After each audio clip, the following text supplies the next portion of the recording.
Welcome to The Explainer.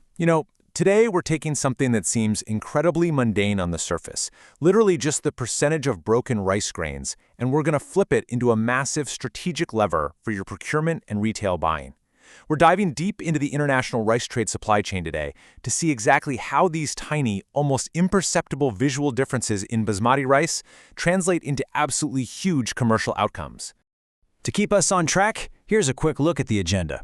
We're going to decode those grain specifications, check out the available grades and how they're processed, and then compare quality versus price. After that, we'll look at the split between UK and Middle East preferences, hit on shelf life and storage, and finally, bring it all together with a strategic retail decision framework. Let's get right into it. Starting off with Section 1, Decoding Broken Grain Specifications.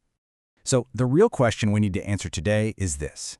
How exactly do you, as a buyer, balance procurement costs against visual quality, cooking performance, and ultimately, your brand's perception on the shelf?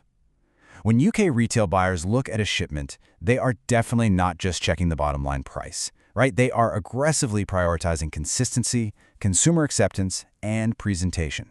It's a delicate balancing act. A lower broken percentage means better visual quality and perceived authenticity. But a higher broken percentage slashes those costs, though it could seriously threaten where your product sits in a very competitive market. Let's ground this jargon in reality for a second. If you see a 5% broken specification, what does that actually mean? Well, quite literally, if you have a 100-kilogram shipment, you've got exactly 5 kilograms of fragmented, broken kernels in there. It's a direct measure of the physical integrity of the grain. Premium supermarkets absolutely demand long, uniform, whole grains because UK consumers heavily link that look to top-tier quality, and they'll happily pay for it. But budget retail channels, they're playing the volume and value game. They'll readily take a higher percentage of those broken grains, as long as it still cooks reasonably well for their target shopper. All right, moving right along into Section 2, Available Grades and Processing. So, how do they actually hit that premium 2% or 5% grade? I'll tell you. It is not by accident. It takes an incredibly rigorous, intentional processing gauntlet at the mill. We're talking precision grading, extreme length sorting to weed out the short pieces, high-tech color sorting to catch any visual impurities, tight moisture control, and multiple intense polishing stages. Getting down to a premium grade means you are actively sorting out losses. That inherently drives up production time and costs, but it gives you that beautiful, pristine grain uniformity the top-tier buyers are constantly clamoring for. And all this intense processing creates distinct commercial grades that effectively slice up the entire market. Up at the very top, you've got the highly intensive 2% grade. That's reserved for premium supermarkets where aesthetics are literally everything. Drop down to 5%, and you're looking at mainstream retail brands, your everyday reliable staples. Hit 10%, and you're in the value retail zone, perfectly optimized for budget-conscious shoppers. Then, as we move into wholesale spaces, 15% becomes the baseline for catering. Finally, at 25% or even up to 100% broken, that's going straight into industrial food manufacturing and ready meals, where nobody cares about grain length anyway. Which brings us to Section 3, Comparing Quality and Price. When we put these specs side by side, the contrast is pretty stark. A 2% grade gives you excellent uniformity and a flawless retail appearance, making it perfect for anchoring a premium brand positioning. The 5% grade? That offers very good consistency and hits this highly profitable mid-premium sweet spot for standard retailers. But at 10%, the visual appeal drops down to just good or moderate, which perfectly aligns with a discount strategy. Basically, if you're launching a premium private label Basmati, you absolutely need that 2 or 5% grade to justify the higher price tag to your customer. Now here is where the financial temptation really kicks in. Pricing fluctuates, sure, crop conditions, freight, exchange rates, but the relative differences between these grades are absolutely massive. If you drop from a premium 2% baseline down to a 5% grade, you instantly cut your price by 5 to 8%. Shift down to 10% and your cost drops by 10 to 15%. Move to 15% and you're saving a staggering 15 to 20%.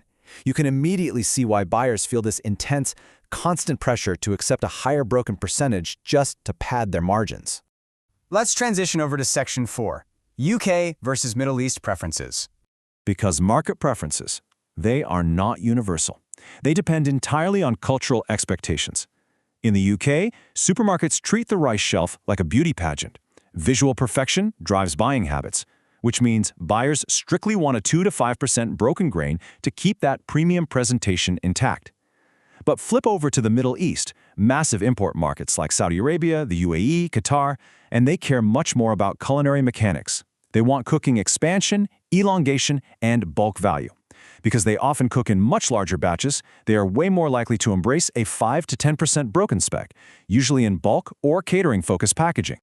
Okay, Section 5, Shelf Life and Storage.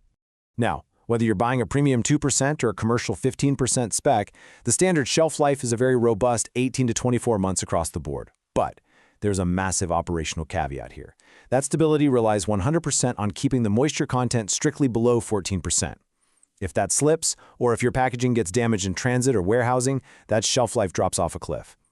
Keeping that controlled climate is absolutely non-negotiable if you want to prevent degradation over a 2-year holding period. Here's a hidden operational advantage of lower broken grades that a lot of people just completely overlook. Dust. Because a 2% or 5% shipment has way fewer fragmented kernels, the constant friction during transit and warehousing creates significantly less rice dust. If you're using transparent packaging, visible dust settling at the bottom of the bag makes the rice look cloudy, old, and just unappealing. Higher broken grades will inevitably generate more of those fragments and dust by the time they hit the shelf, which completely ruins any perceived premium quality. Finally, let's wrap this up in Section 6, Strategic Retail Decision Framework. It all comes down to a clear, unavoidable trade-off. Lower broken grades secure your brand differentiation, they look fantastic on the shelf, and they cook consistently. But you pay a serious premium for it. On the flip side, higher broken percentages give you a fierce pricing edge and much lower landed costs, but you are sacrificing shelf aesthetics and premium perception. You just can't have it both ways. You have to decide exactly which lever is going to drive your specific product strategy. Which leads us directly to this resolution matrix. This lets you bypass all the generic assumptions and match your exact retail channel with the right spec. Premium supermarket? You need 2% for visual perfection. Mainstream retail or ethnic food retailers? Confidently target that 5% mark to balance quality and cost. Discount retail chain? 10% broken is your definitive sweet spot to stay price competitive. And for food service packs? 10 to 15% gets you the cost efficiency you need for high-volume users. I want to leave you with a really powerful insight from AHK Rice Export Solutions, who actually supply these custom grading options out of Punjab, Pakistan. They say, choose the specification that matches your retail strategy, not simply the lowest price. That hits the nail on the head and perfectly sums up everything we've talked about today. Successful procurement is all about strategic alignment. You have to evaluate your expected shelf price and your customer's exact expectations before you select a grain specification. So, I'll leave you with this final, slightly provocative question. Look at your current supply chain contracts. Are you leaving margin on the table by over-specifying? Or worse, are you damaging your brand equity by under-specifying just to save a few pennies? Thanks so much for joining this explainer. Go out there and start making some highly profitable, strategically aligned procurement decisions.